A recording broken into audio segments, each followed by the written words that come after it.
In the mid-11th century, the Almoravid state was expanding rapidly under the leadership of Yusuf ibn Tashfin. The Berber tribes of the High Atlas region felt threatened by the expansion of the Almoravids and were trying to defend their independence.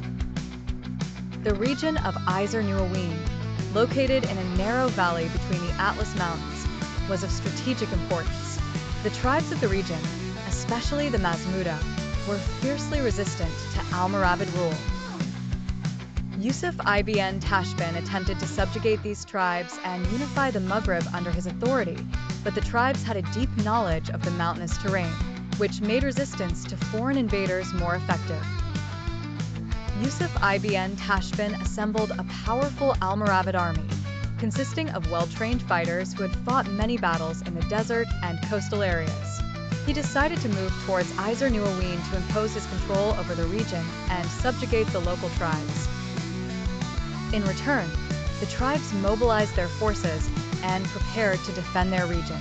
The Berber warriors were experienced in fighting in mountainous areas, and they relied on ambushes and quick attacks to wear down the Almoravid forces.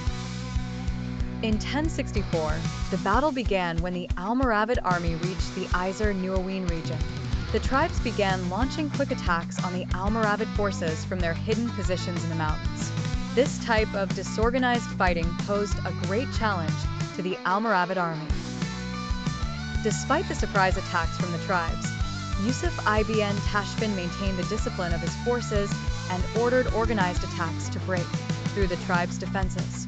The Almoravid army advanced slowly, using advanced tactics to overcome the rugged terrain. The fighting in the narrow passes between the mountains was fierce, as the tribes exploited the terrain to launch surprise attacks on the Almoravids. Despite these challenges, the Almoravids were able to make progress thanks to their military superiority and good organization. As the battle continued, the tactical superiority of the Almoravids began to become clear.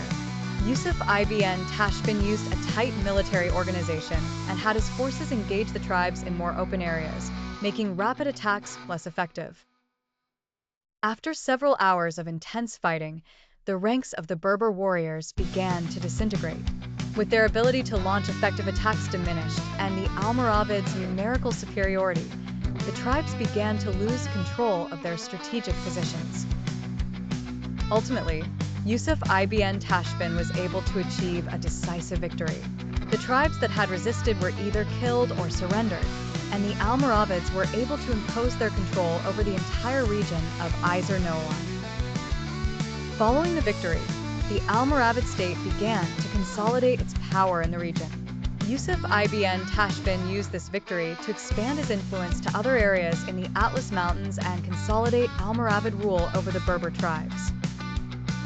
The Battle of Ighzer Nouaouine helped enable the Almoravid state to expand its borders in Morocco and unite the tribes under its rule. This victory was an important step towards building the Almoravid Empire, which later became a major power in North Africa and Andalusia. The Battle of Ighzer Nouaouine in 1064 was a significant milestone in the history of the expansion of the Almoravid state. Thanks to the wise military leadership of Yusuf ibn Tashfin, the Almoravid forces were able to achieve a decisive victory over the local Berber tribes, which helped expand the Almoravid influence and consolidate their authority over the Atlas Mountains region.